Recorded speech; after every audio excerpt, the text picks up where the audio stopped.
সিমনা মণ্ডলের উদ্যোগে যে যোগদান সভা, সেই যোগদান সভায় একটু আগে যিনি ওনার মূল্যবান বক্তব্য আমাদের সামনে রেখেছেন,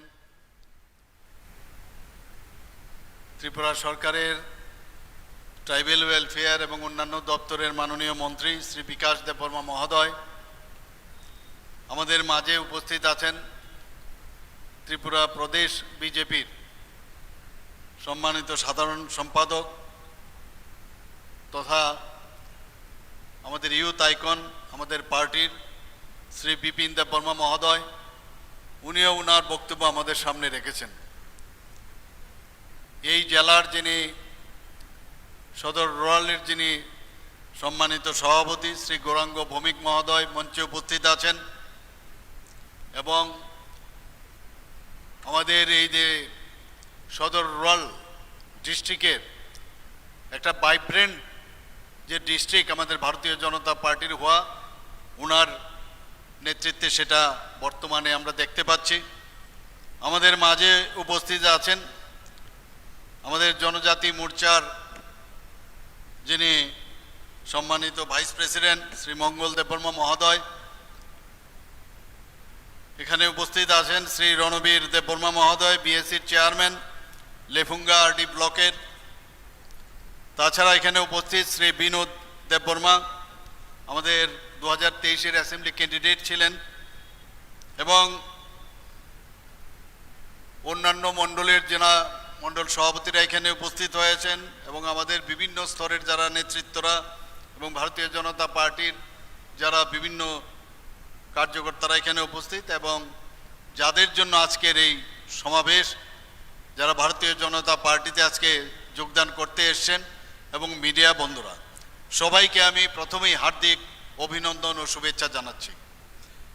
এখানে আমার পূর্ববর্তী বক্তারা বলেছেন বিস্তৃতভাবে। কিছুদিন আগে আপনারা শুনেছেন যে ভারতীয় জনতা পার্টির ন্যাশনাল পার্টিকে নাকি এডিসি এলাকায় ঢুকতে দেওয়া হবে না। প্রায়শ হুমকি ধমকি এগুলো কিন্তু আমরা শুনি, কিন্তু আমি একটা কথা বলছি, যত হুমকি ধমকি দেবেন তত বেশি আমরা আরো শক্তিশালী হব। আমি যা শুনলাম এখানে নাকি কোনো অবস্থায় আজকের যে বাজার, এই বাজারে নাকি কোনো অবস্থায় বড়কাটাল নতুন বাজারে কোনো অনুষ্ঠানই করতে দেবেন না, মুখ্যমন্ত্রীকে আসতে দেবে না, আমাদের ট্রাইবেল ওয়েলফেয়ার মিনিস্টারকে আসতে দেবে না, ভারতীয় জনতা পার্টির কাউকে আসতে দেবে না। এই জায়গা কারোর নিজস্ব সম্পত্তি নয়, এই সম্পত্তি সবার। যে কোনো ব্যক্তি যে কোনো জায়গায়, আর বিশেষ করে যে কোনো পার্টি যে কোনো জায়গায় যেতে পারে, কিন্তু গায়ের জোরে ভয় দেখে নানাভাবে ভয়ভীতি প্রদর্শন করে সেটা কোনো অবস্থায় আমাদের ভারতীয় জনতা পার্টি সেটা বরদাস্ত করবে না। আমাদের পার্টির যারা ডক্টর শ্যামাপ্রসাদ মুখার্জি যখন জনসংঘের প্রথম ভারতীয় জনতা পার্টির আগে আপনারা সবাই জানেন জনসংঘ ছিল, 1951-এ প্রতিষ্ঠিত হয়েছিল। সমর্পণের যে পার্টি, আজকে দেশের অখণ্ডতার জন্য উনি প্রাণ বলিদান হয়েছেন, আপনারা সবাই জানেন জম্মু অ্যান্ড কাশ্মীরে। আমাদের পণ্ডিত দীনদয়ালজি, উনাকেও আপনারা সবাই জানেন যে মুঘল সরায়ে উনাকে খুন করা হয়েছিল, ট্রেনের যে লাইন সেখানে ফেলে দিয়েছিল। ভারতীয় জনতা পার্টির এক একজন আপনারা যারা আজকে যোগদান করবেন, আপনারা বুঝতে পারবেন যে ভারতীয় জনতা পার্টির এটা কি পার্টি। যারা আমাদের পার্টিতে এসছেন তারা গঙ্গা জলের ডুবকি দিয়ে সমস্ত যত দোষ ইত্যাদি আছে, ভারতীয় জনতা পার্টি গঙ্গা জলের মতোই যখন এই পার্টিতে যোগদান হয় সে মানে বিশুদ্ধ এবং শুদ্ধ হয়ে যায়। এইরকম একটা পার্টি আমরা সারা ভারতবর্ষের মধ্যে সর্বশ্রেষ্ঠ পার্টি। এই পার্টির আজকে আপনারা এখানে সদস্য হয়েছেন। এখানে আঞ্চলিক পার্টির সাথে আমাদের কোনো বিরোধ নেই, যারা যারা যে পার্টি করবে, কিন্তু বিভ্রান্তি ছড়িয়ে নানাভাবে একটা ডিভাইড অ্যান্ড পলিসি করে একটা সাম্প্রদায়িক সুরসুরি দিয়ে যে রাজনীতি, সেটা কোনো জিনিস সেটা ফলপ্রসূ হবে না। এবং আমরা যদি বিগত যে দিনগুলো আমরা দেখি, এইভাবেই কিন্তু চলে এসছে। এতে করে উন্নয়নের কোনো দিন যে উন্নয়ন সেটা সম্ভব হবে না। আমি এখনো বলবো যে যারা এই চিন্তা ভাবনায় আছেন বা যারা এই ভুল বুঝিয়ে যাদেরকে অন্যভাবে প্ররোচিত করছে, তারা এখনো ভারতীয় জনতা পার্টির দরজা খোলা আছে। সবাই ভারতীয় জনতা পার্টির মধ্যে যে পার্টি আমাদের যে ফ্ল্যাগ, সেই ফ্ল্যাগের নিচে এসে আপনারা যোগদান করুন। কারণ একমাত্র ভারতীয় জনতা পার্টির যে সরকার, আমার পূর্ববর্তী বক্তা বলেছেন, এখানে আজকে 28টা আমাদের যে এডিসির যে আসন সংখ্যা, আর আমাদের দেশের যে পূর্ণ রাজ্য যে সংখ্যা সেটা হচ্ছে 28। আস্তে আস্তে করে 20, 21, 22 এভাবে ধীরে ধীরে কিন্তু এগিয়ে যাচ্ছে আজকে ভারতীয় জনতা পার্টির নেতৃত্বাধীন সরকার। সমস্ত ভারত এখন ভারতীয় জনতা পার্টির নেতৃত্বাধীন এনডিএ, কোথাও ভারতীয় জনতা পার্টি নিজে সেইভাবে আস্তে আস্তে করে এই যে গ্রাফ ঊর্ধ্বমুখী, সেটা বুঝতে হবে। এটা কিন্তু এমনিতেই হচ্ছে না, এমনিতেই মানুষ ভারতীয় জনতা পার্টিকে মানুষ আসছে না। আমাদের যিনি আমাদের যশস্বী প্রধানমন্ত্রী নরেন্দ্র মোদীজির কাজকর্ম দেখে তবেই মানুষ আসছে। আজকে কি ছিল নর্থ ইস্টার্ন জোনের অবস্থাটা আপনারা একবার ভাবুন, কি অবস্থাটা ছিল 2014-র পর থেকে। আমরা দেখলাম যে এতগুলো যারা মেইন যে চিন্তাধারা, যে রেল চলার মতো যে রেল লাইন ধরে চলা উচিত, তার থেকে ডেভিয়েট করে বাইরের দিকে চলার উগ্রপন্থার যে চিন্তা ভাবনা নিয়েছিল, সেই নর্থ ইস্টার্ন জোনকে না কেন্দ্র সেইভাবে নজর দিয়েছে, না কোনো পার্টি সেভাবে নজর দিয়েছে আমাদের যশস্বী প্রধানমন্ত্রী নরেন্দ্র মোদীজি এবং আমাদের গৃহমন্ত্রী অমিত শাহজি এবং আমাদের সর্বভারতীয় সভাপতি জেপি নাড্ডাজি। তবে গিয়ে আজকে নর্থ ইস্টার্ন জোনে একটা শান্তি প্রতিষ্ঠিত হয়েছে। আজকে নর্থ ইস্টার্ন জোনে আগে আমরা নিজের রাজ্যেই যে আগরতলা থেকে ধর্মনগরে আমি যেতে পারবো কিনা, ঠিকভাবে পৌঁছতে পারবো কিনা, এরকম একটা অবস্থা ছিল। আগরতলা থেকে সাবরুম আমি যেতে পারবো কিনা, সেই অবস্থা ছিল। উগ্রপন্থার দিকে মানুষ অনেক, বিশেষ করে জনজাতি যারা, অনেকে এর মধ্যে ঢুকে গিয়েছিল। কারণ বুঝতে পারছিল না গার্জিয়ানকে ভুল পথে চলানোর জন্য বহু লোক এখানে আছে, তাদেরকে নিজেদের যে ব্যক্তিগত স্বার্থে তাদেরকে ভুল পথে পরিচালিত করেছে। মাননীয় প্রধানমন্ত্রী যে এসে বলছেন এইভাবে দেশ চলতে পারে না। আজকে নর্থ ইস্টার্ন জোনে 11 থেকে 12-13টার মতো যে অ্যাকর্ড করেছে, সেই অ্যাকর্ডের কারণে আজকে একটা শান্তি প্রতিষ্ঠিত হয়েছে। বন্ধুগণ, এখনো চেষ্টা চলছে ভারতকে কিভাবে কমজোর করা যায়। আমাদের রাজ্যকেও বিভিন্ন রাজ্যের মধ্যেও চেষ্টা করছে কিভাবে কমজোর করা যায়। একদিকে আমরা উন্নয়ন করছি, আর একদিকে এই ধরনের চক্রান্ত করছে। আজকে নর্থ ইস্টার্ন জোনে এখন আপনি যে কোনো জায়গায় আপনি যেতে পারেন। আমরা যদি আগরতলা থেকে ধর্মনগরে যাই, নো প্রবলেম। আজকে কৈলাস শহর থেকে আগরতলা যায়, কোনো সম্ভব নয়। আমাদের সাবরুমে যান, কোনো সমস্যা নেই। এই যে একটা ভাইচারার এখন বিষয় দাঁড়িয়েছে, আমরা ইংরেজিতে যদি বলি ইউনিটি ইন ডাইভার্সিটি, আমরা যদি বলি, সেটা ত্রিপুরাতে আজকে আমরা দেখতে পাচ্ছি। কিন্তু অনেকে সহ্য হচ্ছে না, বদহজম হয়। ভালো খাবারের কিন্তু বদহজম হয়। আরে ভালো কাজ করছে, তাড়াতাড়ি কিছু না কিছু করো। মানুষকে ভুল বোঝানোর চেষ্টা করা হচ্ছে। সবকা সাথ সবকা বিকাশ বিশ্বাস, আর তার যে প্রয়াস, সেই চিন্তাধারার পার্টি হচ্ছে ভারতীয় জনতা পার্টি। একটা অদ্ভুত এই পার্টি। এখানে আমার পূর্ববর্তী বক্তা মাননীয় মন্ত্রী বিকাশবাবু বলেছেন যে প্রথমে প্রতিবাদ, আর প্রতিবাদে যদি না হয় তাহলে কি করতে হবে? প্রতিরোধ। প্রতিরোধ যদি না কাজ করে তাহলে প্রতিশোধ। এটা ডক্টর শ্যামাপ্রসাদ মুখার্জির কথা। তো এই যে বিষয়, আমরা প্রতিশোধেও যাচ্ছি না, আমরা বলছি যে এখনো সময় আছে। এখনো সময় আছে কিভাবে ডেভেলপমেন্ট আজকে আমাদের জনজাতি ভাই বোনদের এবং জনজাতি অধ্যুষিত এলাকায় কিভাবে উন্নয়ন করা যায়, তার বিষয়ে আমাদের কাজ করছি। কিন্তু যেভাবে আমরা কাজ করতে যাই, সেখানে ডেভিয়েট করে আমাদের মধ্যেই একটা ঘোলা জলে মাছ ধরার একটা প্রক্রিয়া এখানে চলছে। আমাদের কোনোদিন আপনারা ভাবতে পারেন ত্রিপুরাতে মাননীয় প্রধানমন্ত্রী জি আসার পর এক নাগারে 7 জন আমাদের জনজাতির যারা বিশিষ্ট ব্যক্তিরা তাদেরকে এক নাগারে তাদেরকে পদ্মশ্রী যে উপাধি দিয়ে ভূষিত করেছে। আর কোনোদিন আগে শুনেছেন কখনো? আজকে যে দ্রৌপদী মুর্মু যে একজন জনজাতি গোষ্ঠীর, উনাকে আজকে ভারতবর্ষের যিনি আমাদের সম্মানীয় রাষ্ট্রপতিজি, সেখানে একজন সেই মহিলা এবং জনজাতি গোষ্ঠীর মহিলাকে সেখানে বসিয়েছেন মাননীয় প্রধানমন্ত্রীজি। আরও শুনলে আপনারা সবাই জানেন, কিন্তু এগুলো আপনাদের বলতে হবে। ত্রিপুরা রাজ্যে রাজ্যপাল কোনোদিন বানাবে কোনো জায়গা ভাবা যায় কোনোদিন? এই রাজ পরিবারেরই কৃতি সন্তান জিষ্ণুদেব বর্মা মহোদয়, উনাকে তেলেঙ্গানার মতো একটা বড় রাজ্যের উনাকে রাজ্যপাল বানিয়েছেন। এগুলো আপনারা বলবেন না? আমাদের সরকার আসার পর আজকে বলছে অনেকে অনেক কিছু বলছে, কিন্তু পাওয়ার পরে আরেক কথা বলছে। আমাদের এই সরকার 2018 আসার আগে আপনারা এখন যেসব দাবি দাওয়া করছেন, তখন তো আপনাদের চেহারাও দেখা যায়নি। এখন যেসব দাবি দাওয়া করছেন গণতন্ত্র, তখন এই গণতন্ত্রের ভয়ে কি অবস্থা ছিল, আপনারা তো তখন মানে মুখ শুকিয়ে ঘরের ভিতর বসেছিলেন।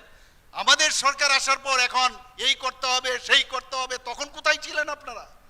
আমাদের সরকার আসার পর আজকে এই রাজ পরিবারের আজকে আমাদের যিনি ত্রিপুরা রাজ্যের যে আধুনিক ত্রিপুরার রূপকার বলা হয় মহারাজা বীর বিক্রম কিশোর মাণিক্য বাহাদুর, উনার নামে আজকে আমরা এয়ারপোর্ট মাননীয় প্রধানমন্ত্রীজি এসে উৎসর্গ করে যায়।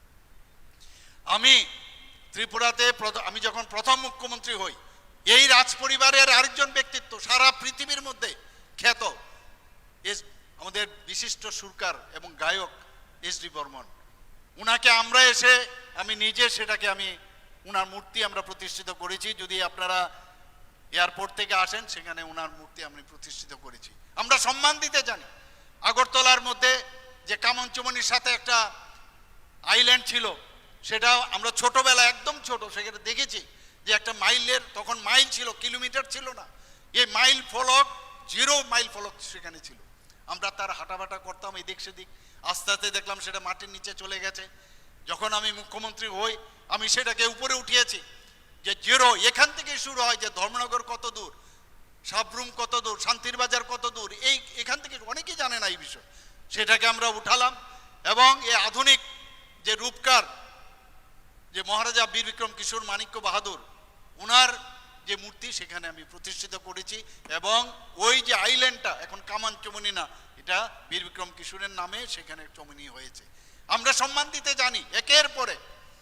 আপনারা সবাই জানেন যে সংগ্রামা, আমি উনাদের যে প্রোগ্রামে আমি গিয়েছিলাম, ওনারা দাবি করেছিলেন যে আমাদেরকে আপনারা এইবারের যে ছুটি আপনাদের সরকারি ঘোষণা হয় যে রেস্ট্রিক্টেড হলিডে, সেই রেস্ট্রিক্টেড হলিডেতে তার নাম আপনারা দিতে হবে।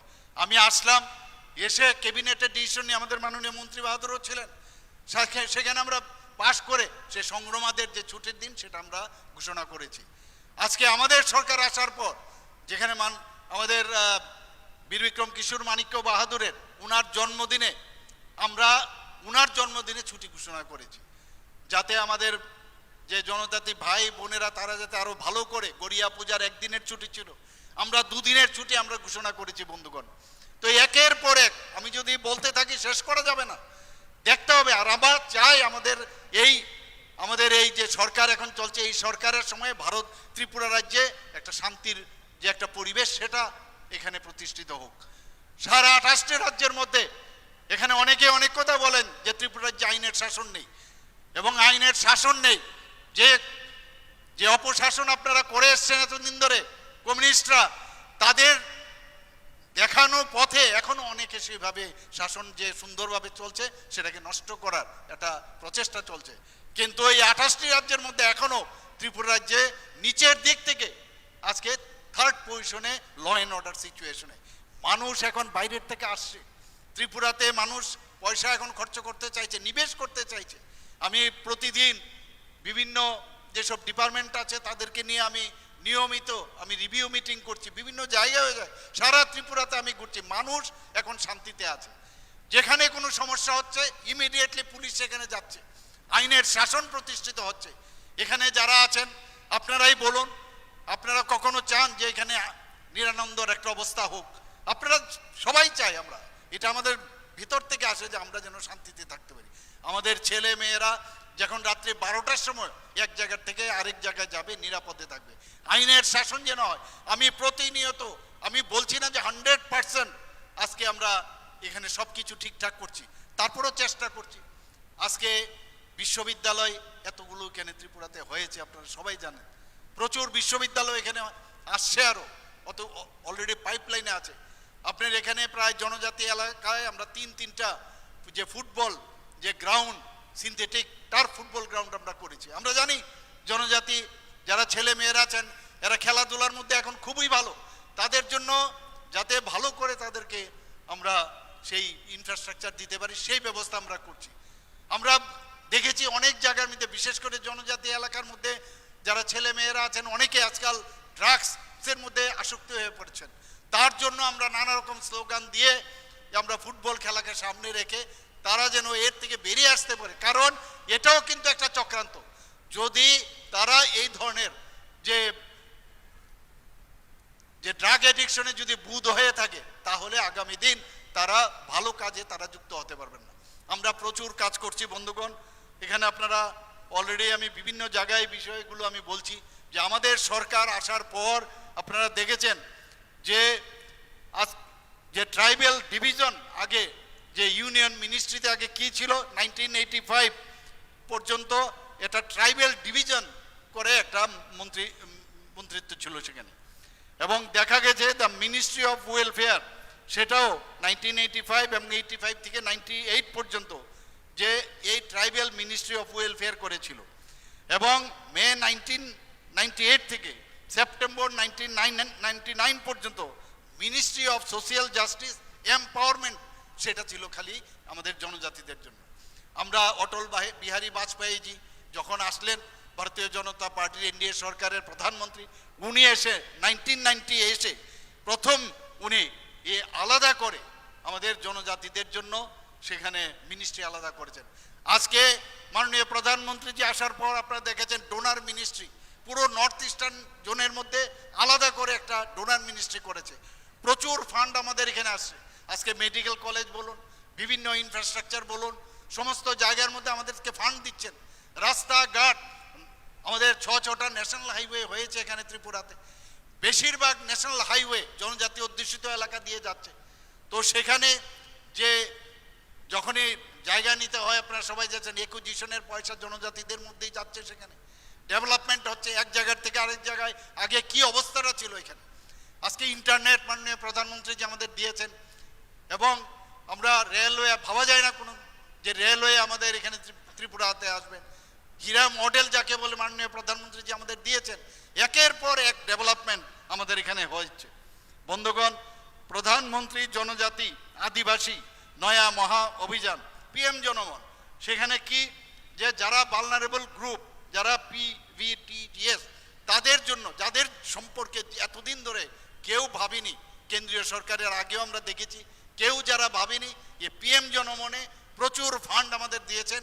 সেই ফান্ড অনুযায়ী আমাদের জনজাতি অধ্যুষিত এলাকায় যাতে ওনাদের বিভিন্ন সেখানে রাস্তাঘাট থেকে আরম্ভ করে সেখানে ঘর বাড়ি ইলেকট্রিসিটি সব ব্যবস্থা যেন হয়, সেই সব শুধু সমস্ত জনজাতিদের তো করছেনই, এই যে গ্রুপ যাদের সম্পর্কে কেউ চিন্তা করেনি সেটাও ওনাদের করেছেন।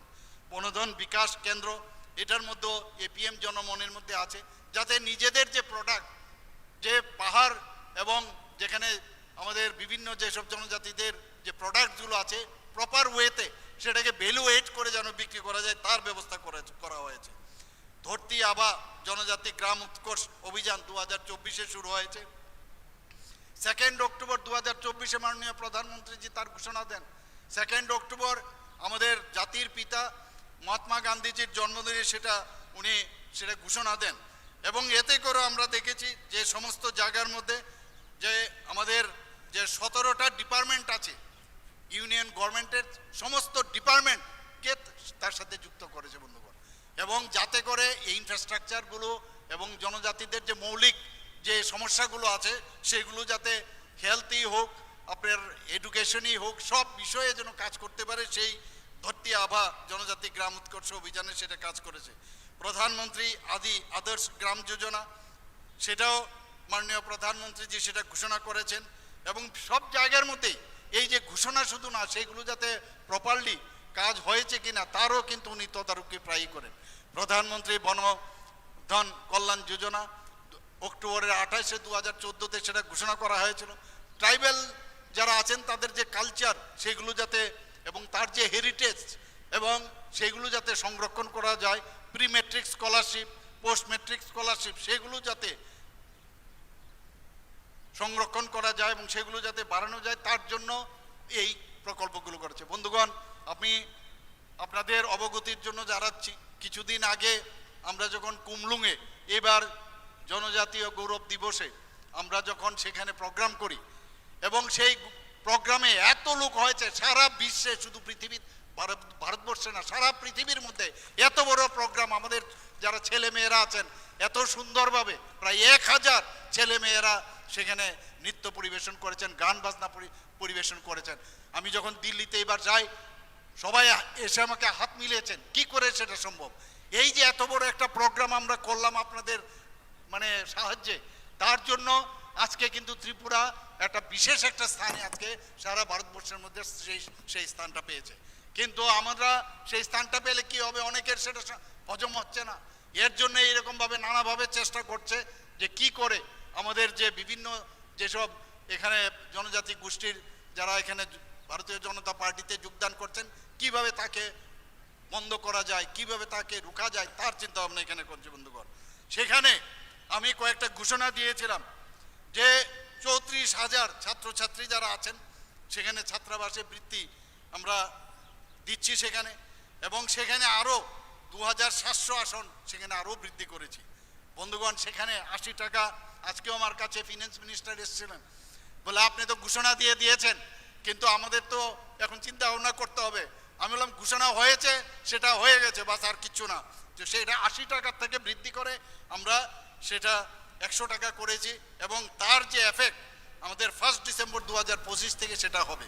বন্ধুগণ, শুধু তাই নয়, যে এই যে চলতি আর্থিক বছর তাতে করে 8,11,00,000 টাকা সেখানে দিতে হবে এবং পরবর্তী যে আর্থিক বছর সেখানে 23,65,00,000 টাকা ব্যয় হবে। এই যে 20 টাকা করে আমরা বাড়ালাম সেটা। বন্ধুগণ, আগরতলা অভয়নগর কলেজে যারা পড়াশোনা সেখানে করছে বা করবে আগামী দিনে 100 শয্যা বিশিষ্ট একটি বয়েজ হোস্টেল সেখানে নির্মাণ করা হবে। আমি সেখানে সেটা ঘোষণা দিয়েছিলাম, সেটাও প্রায় 6 কোটি টাকার মতো খরচ করা হবে।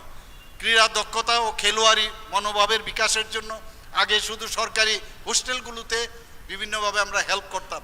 এই বছর থেকে যারা এনজিও, আমি বহু এনজিও জনজাতিদের নিয়ে কাজ করেন, তারা এসেছেন আমার কাছে, তো তাদের যে হোস্টেলগুলোতে যাতে সেই খেলা সামগ্রী দেওয়া যায় তার জন্য আমি সেটা ঘোষণা করেছিলাম।